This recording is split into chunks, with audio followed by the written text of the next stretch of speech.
Picture this with me, Milwaukee, February 1973. Snow piled up on the streets, that winter sky, you know the one, just starting to hint at spring. In the middle of it all, between two houses on West Center Street, a discovery unfolds, the kind that sends shivers down your spine. A newborn baby girl, gone too soon, and caught in a mystery that's remained unsolved, even to this day. It's these kinds of cases, the ones that really grab you, that show just how tangled and tough it can be to make sense of the past. Especially back then, we're talking about a time when even the basic investigative tools we rely on now were, well, incredibly limited. Absolutely. And for this deep dive, we're turning back the clock. We've got a case file from NAMUS, that's the National Missing and Unidentified Person System, and a whole collection of social media posts giving us these little glimpses into Milwaukee back then, like opening a time capsule, but with some pieces missing. Ready to see what's inside. Let's dive in. Yeah. So the NAMUS file gives us the basics. February 24th, 1973. That's the date this little girl, listed tragically as an unidentified person, was found. The estimated she was only about 4 months gestation, left between those two houses, and get this, one of them was damaged by a fire. That's where the limits back then really hit you. Wow. It's like trying to put together a puzzle with only a handful of pieces. So walk me through this. What could investigators even do back then with a scene like this and barely any information? You practically had to be Sherlock Holmes himself, magnifying glass and all. DNA analysis, the way we know it, was barely a thing. Forget those fancy databases or genetic genealogy to connect the dots. Even a simple fingerprint comparison, that could take weeks, if not longer. It's amazing they got anything done. They did what they could. Door-to-door inquiries were everything, hoping someone, anyone, might seen something, anything unusual. The pressure must have been immense to make every single lead count, especially with so little to go on. Exactly. And then there's that fire-damaged house near the scene. Was it abandoned? Did it get in the way, maybe even hide evidence or scare off potential witnesses because of safety concerns? These are all things you have to think about. It adds another layer of complexity, that's for sure. Right. And then you have missing persons reports. But with an infant, such a young baby, those were often filed much later, if at all. It feels like everything was working against them, against this little girl from the very start. Didn't they also have to deal with, like, a huge stigma around unwed mothers back then? Did that factor in at all? Absolutely. It's hard to overstate how much societal pressure might have stopped a mother from coming forward. Think about it. Resources for unwed mothers were scarce, adoption was this big secret, and the fear of being judged, or even legal trouble, that was a very real thing back then. So it's possible someone knew something but was just too scared to say anything. It's not just possible, it was likely. That silence, it was a tragic reality, and it made cases like this even harder to crack. It makes you think sometimes the answers are hidden in plain sight, buried under all these social pressures and fears from a different time. It's heartbreaking to think that fear could have kept someone silent, someone who might have held the key to understanding this little girl's story. But limitations aside, those investigators, they worked with what they had, trying to solve a puzzle with half the pieces missing. Let's dig deeper into 1973 Milwaukee. What can these social media posts tell us about the world this little girl was born into? It's like trying to step back in time, like one of those old photos where you're just trying to imagine what life was like back then. And some of these social media posts, they give you these little snapshots of daily life. It's true. Milwaukee in the early 70s, it was a city, kind of like the rest of the country, trying to find its footing. The Vietnam War was winding down. Things were changing socially, politically, the whole deal.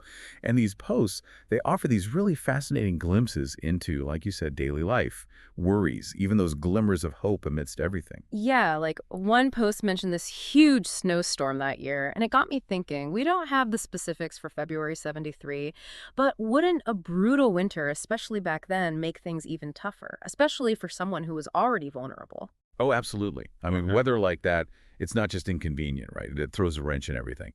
Witnesses are less likely to be out and about. Any evidence at the scene is exposed to the elements, harder to preserve. It paints this, kind of a bleak picture, but it's a reality you have to consider. These factors, they have a real impact. Yeah, no, for sure.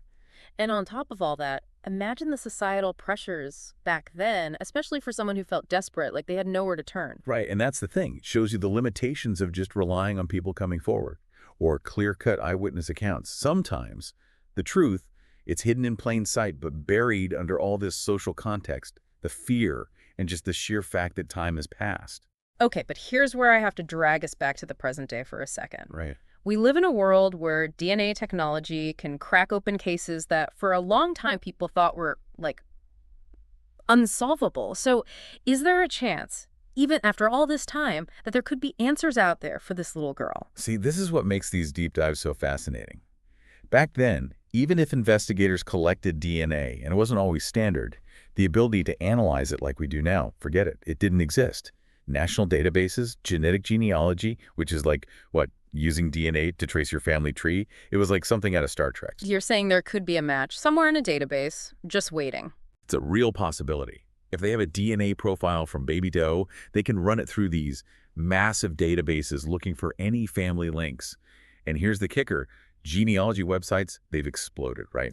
So more and more people are uploading their DNA profiles every day. The odds are literally increasing all the time. That's incredible. So even after all these years, there's a chance this little girl could be identified. Her family, if they're out there, could know what happened. It really drives home the point that you should never underestimate two things: the power of preserving evidence, no matter how small, and the dedication of the people who refuse to let these cases just fade away. We've seen it time and time again.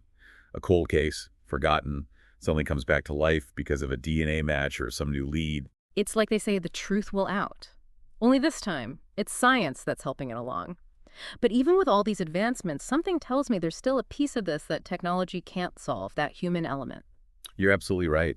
And it makes you wonder, what if someone out there remembers something, even the smallest detail, something that seemed meaningless at the time, that could be the missing piece, you know? Like a rumor, a suspicion, a memory that just pops up out of nowhere. It's incredible to think something so small could be the key. It really shows you never dismiss anything, even if it seems insignificant. You know, it's easy to get lost in the details, right? Yeah. The dates, the evidence, all that. But at the heart of it, this is a human story, a life. And yeah, it was brief, but it deserves to be remembered. I couldn't agree more. It's that remembering, that keeping the light on these cases, that can spark something. A memory, a connection, who knows? But it could lead to answers. It gives me chills, you know, just thinking someone listening right now could be miles away from Milwaukee, but they might hold that missing puzzle piece, a name, a face, some forgotten link to that time. It's possible. That's the thing about collective memory, isn't it?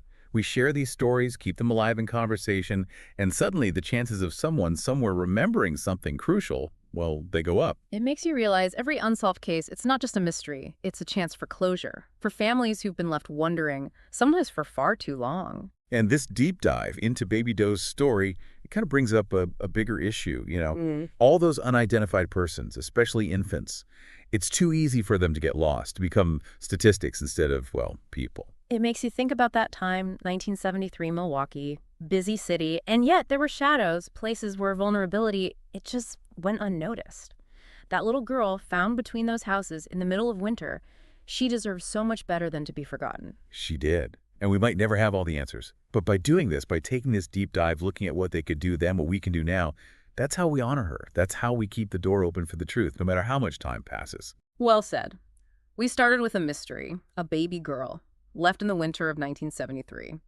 Her story, it seemed lost. We uncovered pieces of life in Milwaukee, saw the tools investigators had back then, and how technology today, well, it might just hold the key. And while the answers, they're still out there, we've seen how even the smallest thing, a memory, a rumor, could be the difference. So to anyone listening, if this story resonated, if you have any connection to Milwaukee in 1973, anything at all, please don't hesitate. Reach out. We'll have the Nameless file linked along with some other resources in our show notes. You never know, that piece of the puzzle you hold, it could be what brings a family piece, and it could be what finally brings this little girl's story out of the shadows.